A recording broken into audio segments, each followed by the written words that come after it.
আপনারা যারা পর্দা সম্পর্কে বিস্তারিতভাবে জানতে চান তারা ভিডিওটি শেষ পর্যন্ত দেখুন। ইনশাআল্লাহ পর্দা সম্পর্কে আর কোনো প্রশ্ন থাকবে না। এই ভিডিওতে আমরা আলোচনা করব পর্দা সম্পর্কে, একজন মহিলাকে কার কার কাছে পর্দা করতে হবে আর কার কার কাছে পর্দা করতে হবে না, অর্থাৎ মাহারাম এবং নন মাহারাম সম্পর্কে বিস্তারিতভাবে আলোচনা করব ইনশাআল্লাহ। ইসলামে একজন প্রাপ্তবয়স্কা নারীকে তার রূপ ও সৌন্দর্য গায়রা মাহারাম বা পরপুরুষ থেকে গোপন রাখা বা পর্দা করা ফরজ। তবে যারা মাহারাম তাদের সামনে পর্দা করার বাধ্যবাধকতা নেই। মাহারাম তাদেরকে বলা হয় যাদের সাথে বিবাহ চিরতরে হারাম। প্রথমে আমরা আলোচনা করব কাদের সামনে পর্দা করতে হবে না বা কারা মাহারাম। এ বিষয়ে আল্লাহ তাআলা সূরা নূরের 31 নম্বর আয়াতের মধ্যে বলছেন, আর মুমিন নারীদেরকে বলুন তারা যেন তাদের দৃষ্টিকে অবনত রাখে এবং তাদের লজ্জাস্থানের হেফাজত করে, আর তারা যেন তাদের সৌন্দর্য প্রকাশ না করে যা সাধারণত প্রকাশ পায় তা ব্যতীত। তারা যেন তাদের ওড়না দিয়ে বক্ষদেশকে আবৃত করে রাখে। তারা যেন তাদের স্বামী, পিতা, স্বামীর পিতা, পুত্র, স্বামীর পুত্র, ভাই, ভাইয়ের ছেলে, ভাগিনী পুত্র, আপন নারীগণ, তাদের অধিকারভুক্ত দাসী, যৌন কামনামুক্ত পুরুষ এবং নারীদের গোপন অঙ্গ সম্পর্কে অজ্ঞ বালক ব্যতীত কারো কাছে তাদের সৌন্দর্য প্রকাশ না করে। এই আয়াতের মধ্যে আল্লাহ সুবহানাহু ওয়া তাআলা যাদের কথা উল্লেখ করেছেন তারা ব্যতীত পৃথিবীর সমস্ত পুরুষের কাছে একজন মহিলাকে পর্দা করতে হবে। সে যেই হোক না কেন তার কাছে পর্দা করাই লাগবে, পর্দা করতে হবে, এটাই ফরজ। এবং এই আয়াতের মধ্যে আল্লাহ সুবহানাহু ওয়া তাআলা যে ব্যক্তিদের কথা উল্লেখ করেছেন তাদের সামনেও মার্জিত পোশাক পরে চলাফেরা করতে হবে। শুধুমাত্র স্বামী ব্যতীত, স্বামীর কাছে আপনি যে কোনো পোশাক পরে চলাফেরা করতে পারেন, কিন্তু স্বামী ব্যতীত আর যারা আছেন যাদের সঙ্গে পর্দা নেই বলা হয়েছে তাদের কাছে বিষয়টা এমন নয় যে আপনি খোলামেলা পোশাক পরে চলাফেরা করবেন। কোরআনের আয়াত অনুযায়ী একজন মহিলাকে 14 জন পুরুষের কাছে পর্দা করতে হবে না। এছাড়া যত পুরুষ আছে সবার কাছেই পর্দা করা ফরজ। চলুন আমরা সেই 14 জন পুরুষকে পরপর উল্লেখ করছি যাদের সামনে আপনাকে পর্দা করতে হবে না, যারা আপনার জন্য মাহারাম। 1 নম্বরে হচ্ছে স্বামী, 2 নম্বরে হচ্ছে পিতা, দাদা, নানা এবং তার উপরের পুরুষগণ। এরপরে বলা হয়েছে সন্তানের বিষয়ে, নিজের সন্তান, ছেলের সন্তান, মেয়ের সন্তান, মানে নিজের ছেলের ছেলে এবং মেয়ের ছেলে, এদের পরে যত সন্তান আসবে কারো কাছে পর্দা নেই। এবার আসছে ভাই, আপন ভাইয়ের কাছে পর্দা নেই, বৈমাত্রেয় ও বৈমাত্রেয় ভাইয়ের কাছে পর্দা নেই। বৈমাত্রেয় ভাই বলতে একই বাবা কিন্তু মা আলাদা, অর্থাৎ আপনার বাবা 1টা বা 3টা বা 4টা বিয়ে করেছেন, তো সেই সমস্ত মায়েদের যে সন্তান আছে সেগুলো আপনার ভাই, তাদের কাছে পর্দা করতে হবে না। আর বৈপিত্রীয় ভাই বলতে একই মা কিন্তু বাবা আলাদা আলাদা। ধরুন আপনার মা, তিনি একজন স্বামীর কাছে ছিলেন, তাকে তালাক দিয়ে অন্য কাউকে বিয়ে করেছেন, তার যে সন্তান থাকবে সেগুলো আপনার ভাই, তাদের কাছে পর্দা নেই। একইভাবে সেই স্বামীকেও ছেড়ে দিলেন, তালাক দিয়ে দিলেন এবং পরবর্তী আরেকজন স্বামীকে বিয়ে করলেন, সেই স্বামীরও যে সন্তানগুলো থাকবেন এই ভাইয়ের কাছেও আপনার পর্দা নেই, এটা আপনার জন্য মাহারাম। তারপরে আসছে ভাতিজা ও ভাগ্নে, অর্থাৎ ভাইয়ের ছেলে ও বোনের ছেলে, এদের কাছে পর্দা নেই, এরা হচ্ছে মাহারাম। এরপরে চাচা ও মামা, এদের কাছে পর্দা নেই, কিন্তু চাচাতো ভাই, মামাতো ভাই, খালাতো ভাই, ফুফাতো ভাই, এদের সকলের কাছে আপনাকে পর্দা করতে হবে। চাচা ও মামা এনারা হচ্ছেন মাহারাম, এনাদের কাছে পর্দা নেই। এরপর আসছে বৈবাহিক সূত্রে শ্বশুর এবং স্বামীর আগের ছেলে, এদের কাছে পর্দা নেই, এরা আপনার জন্য মাহারাম। মানে আপনার স্বামীর বাবা আপনার শ্বশুর এবং স্বামীর যদি আগের পক্ষের ছেলে থাকে তাহলে তার কাছে আপনার পর্দা নেই, এরা আপনার জন্য মাহারাম। দুধ সম্পর্কিত আত্মীয়, দুধ মা, দুধ ভাই এবং দুধ বোন, এদের কাছে পর্দা নেই, এরা আপনার জন্য মাহারাম। আপনি যার দুধ পান করেছেন তিনি আপনার দুধ মা এবং তার ছেলে আপনার দুধ ভাই আর তার মেয়ে আপনার দুধ বোন। এর বাইরে আরও অন্যান্য কয়েকজন ব্যক্তি আছেন, তার মধ্যে একজন হচ্ছে আপন নারীগণ, অর্থাৎ আপনাকে মহিলাদের কাছেও পর্দা করতে হবে, শুধুমাত্র আপন নারী বাদে। যদি কোনো মহিলা আপনার শারীরিক প্রশংসা করে বা আপনার শরীর দেখে অন্য কাউকে বলে, এমনটা যদি আপনার মনে হয় তাহলে সেই নারীদের কাছেও আপনাকে পর্দা করতে হবে। আবার কোনো মহিলা নিজেও আকৃষ্ট হয়ে যায়। ওই যে খবরের কাগজে মাঝে মধ্যেই দেখা যায় যে একজন মহিলা আর একজন মহিলার প্রতি আকৃষ্ট হয়ে বিয়ের প্রস্তাব দিয়েছে। সমকামী মনোভাবাপন্ন এই সমস্ত মহিলাদের কাছেও পর্দা করতে হবে। সেটা যে কেউ হতে পারে। আপনার যদি এমন মনে হয় কোনো মহিলাকে, তাহলে অবশ্যই তার কাছে পর্দা করবেন। তারপরে আয়াতের মধ্যে বলা হয়েছে অধিকারভুক্ত দাসী, কিন্তু এখন তো দাসী প্রথা নেই, তাই এই বিষয়ে আর কিছু জানার দরকার নেই। এরপরে আসে যৌন কামনামুক্ত পুরুষ।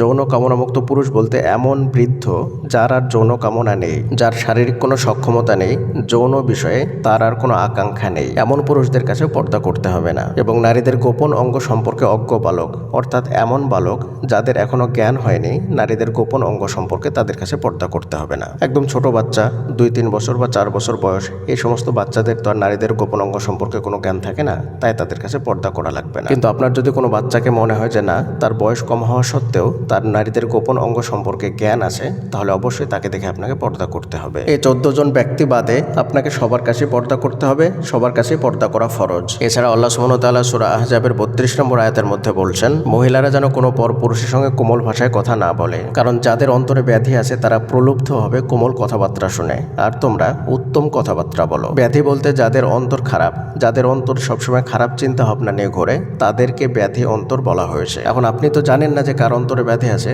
আপনি সুন্দর মতো কথা বললেন আর তার অন্তরে আপনাকে নিয়ে খারাপ ধারণা চলে আসলো। এই জন্য কোনো পরপুরুষের সঙ্গে কথা বলার সময় একদম স্ট্রেট ফরওয়ার্ড কথা বলতে হবে, সোজাসুজি কথা বলতে হবে, নরম এবং কোমল ভাষায় কথা বলা যাবে না। আবার কথাটা যেন এমনও না হয় যে খারাপ কথাবার্তা, তার অন্তরে কষ্ট লাগবে এমনও বলা যাবে না, অর্থাৎ সুন্দর কথাবার্তা বলতে হবে। এটাও কিন্তু আল্লাহ তাআলা বলে দিয়েছেন, মানে এক কথায় যেটা জিজ্ঞেস করবে বা যেটা প্রয়োজন তার বেশি বাড়তি কথা বলা যাবে না। অনেক খারাপ পুরুষ আছে, তাদের সঙ্গে আপনি একটা কথা বলতে চাইলে তারা আপনার সঙ্গে 10টা কথা বলতে চাইবে, তারা আগ বাড়িয়ে কথা বলতে চাইবে। এটাই হচ্ছে ব্যাধি অন্তরের লক্ষণ, আর এরাই হচ্ছে খারাপ পুরুষ, সে যেই হোক না কেন। তাহলে আয়াত থেকে আমরা যেটা বুঝলাম, একজন মহিলাকে তার কণ্ঠস্বরেরও পর্দা করতে হবে। এবার ভাবুন তো, যে সমস্ত মহিলারা গজল পাঠ করে, কোরআন তেলাওয়াত করে, এই মহিলারা কতটা হারামের মধ্যে নিমজ্জিত আছে একবার কল্পনা করুন। আমরা হয়তো ভাবি যে গজল পাঠ করছে মানে ইসলামের বিষয় সেটা, তার মানে সেটা ভালো, এটা কখনোই নয়। কোরআন তেলাওয়াত করছে আল্লাহর কালাম, তার মানে এটা ভালো, এটা কখনোই নয়। এই ধারণা থেকে আমাদেরকে বের হয়ে আসতে হবে। মহিলারা স্টেজে, সোশ্যাল মিডিয়াতে অথবা পুরুষদের সামনে কোরআন তেলাওয়াত করতে, গজল গাইতে, কবিতা আবৃত্তি করতে এবং গান গাইতে এগুলো পারবেন না, এবং ছেলেরা এগুলো শুনতেও পারবেন না, মেয়েদের কণ্ঠে গাওয়া এই সমস্ত জিনিসগুলা। হ্যাঁ, শুধুমাত্র তাদের কাছে পারবেন যারা মাহরাম, তাদের কাছে গাইতে পারবে, সেটা ঘরের মধ্যে, বাড়ির মধ্যে। আর কোরআন তেলাওয়াত করলে, জিকির করলে সেগুলো একদম নিম্ন স্বরে করতে হবে, সেটা যেন বাড়ির বাইরে বের না হয়। তবে ছেলেদের কণ্ঠে গাওয়া যেমন কোরআন তেলাওয়াত, গজল, কবিতা আবৃত্তি অথবা ওয়াজ, এগুলো মেয়েরা শুনতে পারবেন। যদি ফিতনার আশঙ্কা না থাকে, অর্থাৎ তার প্রতি যদি সে আকৃষ্ট হয়ে না যায়, তাহলে ছেলেদের কণ্ঠে এগুলো শুনতে পারবেন। এর পরের আয়াতে আল্লাহ সুবহানাহু ওয়া তাআলা বলছেন, অর্থাৎ সূরা আহজাবের 33 নম্বর আয়াতের মধ্যে বলছেন, আর তোমাদের বাড়িতে তোমরা অবস্থান করবে, অর্থাৎ নারীদেরকে আল্লাহ তাআলা বলছেন তোমরা তোমাদের বাড়িতে অবস্থান করবে, আর জাহিলি যুগের মতো প্রদর্শনীর ন্যায় প্রদর্শন করবে না। আর কি করতে বলছেন? নামাজ কায়েম করো ও জাকাত আদায় করো, আর আল্লাহ তার রসুলের আজ্ঞা পালন করো। নিঃসন্দেহে আল্লাহ চান হে গৃহবাসীগণ তোমাদের পবিত্র করতে পবিত্রতার দ্বারা। এখানে স্পষ্টভাবে আল্লাহ সুবহানাহু ওয়া তাআলা মহিলাদেরকে বলছেন যে মহিলারা ঘরের মধ্যে অবস্থান করবে, জাহিলি যুগের মহিলাদের মতো বাইরে বাইরে ঘুরে বেড়াবে না। আর মহিলাদের কাজ কি?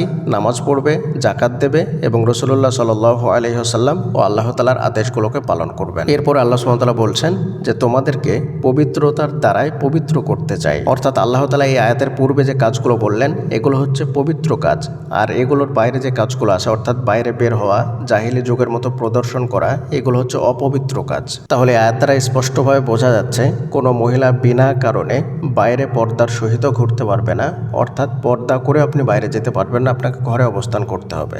আপনার প্রয়োজন আছে, যেটা না করলি না সে বিষয়ে আপনি বাইরে বের হতে পারবেন, তবে যেই কাজটা পুরুষের দ্বারা হবে সেই কাজটা মহিলারা কখনোই করতে পারবেন না। আপনি অসহায়, এই কাজটা পুরুষের দ্বারা হবে না, আপনাকে যেতে হবে, সেক্ষেত্রে বিষয়টা ভিন্ন। তবে সেই সমস্ত জায়গায় আপনি একা যেতে পারবেন না, সঙ্গে কোনো বাচ্চাকে নিতে হবে অথবা কোনো মহিলাকে সঙ্গে নিয়ে তবেই যেতে পারবেন। আপনি বোরখা পরছেন ঠিকই, কিন্তু এমন বোরখা যেটা দ্বারা পরপুরুষ আকৃষ্ট হয়। বোরখার উপরে বিভিন্ন ধরনের ডিজাইন, বোরখাটা একটু আটোসাটো, এই ধরনের বোরখাও পরা যাবে না। মহিলারা পারফিউম লাগাতে পারবেন না, শরীরে যদি সুগন্ধি ব্যবহার করেন তাহলে এটা মহিলাদের জন্য হারাম। তবে পোশাক দিয়ে যেন কোনো দুর্গন্ধ বের না হয় এটাও খেয়াল রাখতে হবে। মহিলারা যে পায়ের মধ্যে নূপুর পরেন এ বিষয়ে খেয়াল রাখতে হবে, এটাও ইসলামে হারাম। এবার চলুন একজন ছেলে কার কার সঙ্গে বিয়ে করতে পারবে না এ বিষয়ে আল্লাহ তাআলা কোরআনের মধ্যে কি বলেছেন। আল্লাহ তাআলা সূরা নিসার 23 নম্বর আয়াতের মধ্যে বলছেন, তোমাদের জন্য অবৈধ করা হয়েছে তোমাদের মায়েরা আর তোমাদের মেয়েরা, আর তোমাদের বোনেরা, আর তোমাদের ফুপুরা, আর তোমাদের মাসিরা, আর তোমাদের ভাইয়ের মেয়েরা ও বোনের মেয়েরা, আর তোমাদের মায়েরা যারা তোমাদের স্তন দান করেছে, অর্থাৎ দুধ পান করেছে, আর দুধ মায়ের দিক থেকে তোমাদের বোনেরা, অর্থাৎ যার আপনি দুধ পান করেছেন তার মেয়েরা, আর তোমাদের স্ত্রীদের মায়েরা, আর তোমাদের সৎ মেয়েরা যারা তোমাদের অভিভাবকত্বে আসে। অর্থাৎ আপনি এমন একজন মহিলাকে বিয়ে করলেন যেই মহিলার পূর্বে একজন মেয়ে ছিল, সেই মেয়ে আপনার জন্য হারাম। এরপর আল্লাহ তাআলা বলছেন তোমাদের তেমন স্ত্রীদের থেকে যাদের সাথে সহবাস করেছো, অর্থাৎ এমন একজন মহিলা যার সঙ্গে আপনি সহবাস করেছেন কিন্তু আপনার সহবাসের কারণে কোনো মেয়ে সন্তান হয়নি, কিন্তু সে অন্য জায়গায় বিয়ে করেছে, তারপরে তার মেয়ে সন্তান হয়েছে, সেই মেয়ে আপনার জন্য হারাম। কিন্তু যদি তাদের সাথে সহবাস করে না থাকো তবে তোমাদের অপরাধ হবে না, অর্থাৎ যদি সহবাস না করেন তাহলে কোনো সমস্যা নেই। আর যারা তোমাদের ঔরস থেকে, তেমন ছেলেদের স্ত্রীরা, অর্থাৎ আপনার নিজের সন্তান, একদম নিজের সন্তানের যে স্ত্রী আছে, অর্থাৎ আপনার ছেলের বউ, সে আপনার জন্য হারাম। কিন্তু এমন ছেলে যেটা আপনার ঔরস থেকে না, যেমন পালিত পুত্রর স্ত্রীকে বিয়ে করা যাবে, এতে কোনো সমস্যা নেই। আর যেন তোমরা দুই বোনের মধ্যে জমায়েত না করো, অর্থাৎ দুই বোনকে একসঙ্গে বিয়ে করা যাবে না, দুই বোনকে একসঙ্গে স্ত্রী হিসাবে রাখা যাবে না। যদি আপনার স্ত্রী মারা যান তাহলে তার বোনকে বিয়ে করতে পারবেন, কিন্তু আপনার স্ত্রী থাকা অবস্থায় তার বোনকে একসঙ্গে বিয়ে করতে পারবেন না, মানে দুই বোনকে একসঙ্গে বিয়ে করা যাবে না। এরপর আল্লাহ তাআলা বলছেন, অবশ্য যা ইতিমধ্যে ঘটে গেছে তা ব্যতীত, আর আল্লাহ তাআলা হচ্ছেন পরিত্রাণকারী, অফুরন্ত দাতা। মানে এই বিষয়টা আমরা সকলেই জানি যে যেই পাপটা হয়ে গেছে সেই পাপের বিষয়ে আল্লাহ তাআলা হিসাব নেবেন না। সেই বিষয়ে যদি আপনি তওবা করে ক্ষমা চান, আপনি যদি তওবা করে ক্ষমা চেয়ে নিতে পারেন যেই পাপ আপনার দ্বারা হয়ে গেছে, তাহলে আল্লাহ তাআলা অবশ্যই আপনাকে সেই পাপের বিষয়ে ক্ষমা করে দেবেন। সেই বিষয়ে আল্লাহ তাআলা আপনাকে শাস্তি দেবেন না। পরিশেষে আল্লাহ তাআলার নিকটে দোয়া করি, আল্লাহ তাআলা যেন আমাদের সকলকে সঠিকভাবে পর্দা মেনটেন করে চলার তৌফিক দান করেন। আমিন। আসসালামু আলাইকুম ওয়া রাহমাতুল্লাহি ওয়া বারাকাতুহু।